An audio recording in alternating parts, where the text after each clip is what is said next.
Okay. Okay. So, I don't know where to put you guys because I've got some packages and stuff that I need to open. I've got some mail that I just got. So I was going to maybe do like a little haul, if you will. This makes no sense, like the way that I'm sitting, but it's gonna just have to work. Okay. That's my phone. Okay, so, hey everybody. This is the world's worst angle, but I have to, really? Is this what I ordered? Oh my God, they're so tiny. Well, I guess that's okay. My phone's sending a bunch of notifications, probably because I just got all this in the mail. I ordered a bunch of stuff this last week for the boys. We have 2 birthday parties that we are, oh, these are so cute. We have 2 birthday parties that will be happening in the next few weeks. So I'm super excited. I get really excited for this week. This is like, it's like my Super Bowl. It's in February. It's just so much preparation and so much fun. And they're 2 very different like party themes. I feel so inspired when I plan all the kids' birthdays, because it's like that okay, so 3 times a year when I really get to like do something super fun and creative, and I really, really enjoy it. So I'm going to show you guys a couple of the things that I ordered. Birthday plates for Callum, black.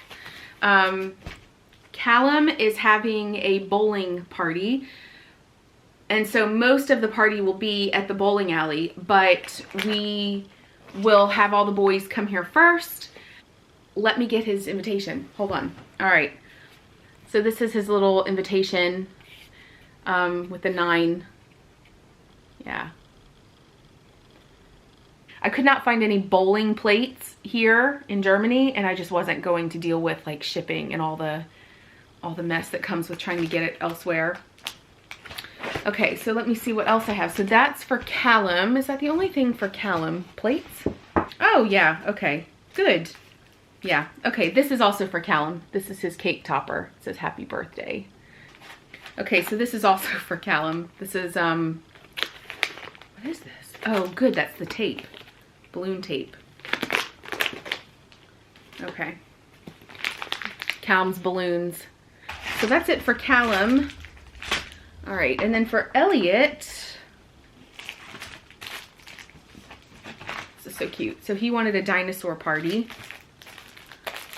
So here are his little plates and napkins. How cute are these? They're so cute. I love planning little kid birthdays. I remember when Callum turned 5, we did a dinosaur theme for him. So we'll be using some of the stuff from that party, which is really nice. But, you know, there's not going to be like friends at this party, as where for Callum's party, when he turned 5, he had a big party in London. That was a really special birthday because that was his last birthday in London. So he had friends from reception and friends from nursery. And in many ways, it kind of felt like a big goodbye party too, because it wasn't long after that we moved.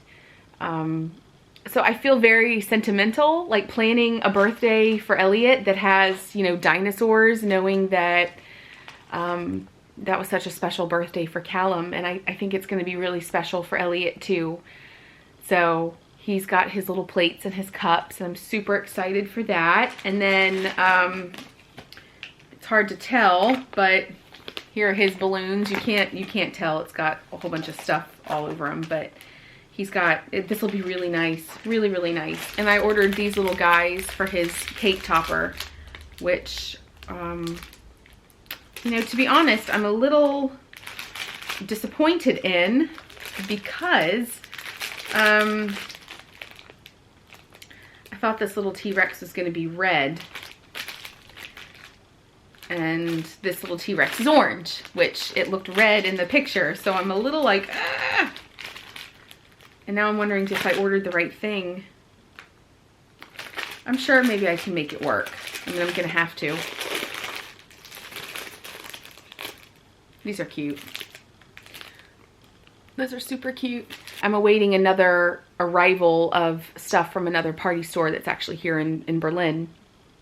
And I'm very excited to get all that because I think that will be really the bulk of everything. Yeah, just like slowly but surely getting stuff done. And also I've been like putting up pictures. Roman and I've been putting up pictures the last few weeks. And I'll show you something that's really special. So here on this wall, I finally hung up my London map that my sweet friends in London gave me when I left. And it's just sort of been like, hasn't really had a permanent place because it's just always been really hard for me. But for some reason, when we went to Italy, I got this tea towel. So I finally hung up the tea towel in a frame, and it just felt like super exciting to get Italy up and then have London right next to it. Otherwise, I don't know if I ever would have been able to hang up London. It just sort of felt like a big smack in the face, and I don't know why. This will sound really weird, but it's still very difficult for me to even watch vlogs from London. Like, it just feels very painful that we left. It'll be 4 years in April that we left, and it's very, very, very strange how fast the time has flown here in Berlin. I guess, you know, having a third child and adding a pandemic to the mix will do that. I think 2 of the 4 years, you know, half the time that we've lived here has been in some form of COVID measures. And so things have been very strange here in the whole settling process. And, but I do think I do think that I'm processing things now. I always feel a little uncomfortable talking now about things like this because I always get in the comments someone that's like, oh, you think too much, or oh, you know, just be grateful for what you have. And I think if you say that to me, then you really don't know me. It's very natural and normal to feel highs and lows. And actually, I heard recently somebody, I think it was an actor or somebody, he said that he was speaking to his therapist and he was saying that he just wished that he never felt the lows of things, that he just could only feel the highs. And the therapist said to him, and this has been in my brain, the therapist said to him that if you only felt highs, then you would just remain like stagnant, that you would just remain like you would flatline. That if you look at a heartbeat on a monitor, it's literally a rise and a fall. It's ups and downs, ups and downs. And if you only stayed like this, you wouldn't be alive. You'd be flatlining. So it's impossible to just remain like this all the time through life. That it's not normal, it's not natural, and it's not what people should strive to ever achieve.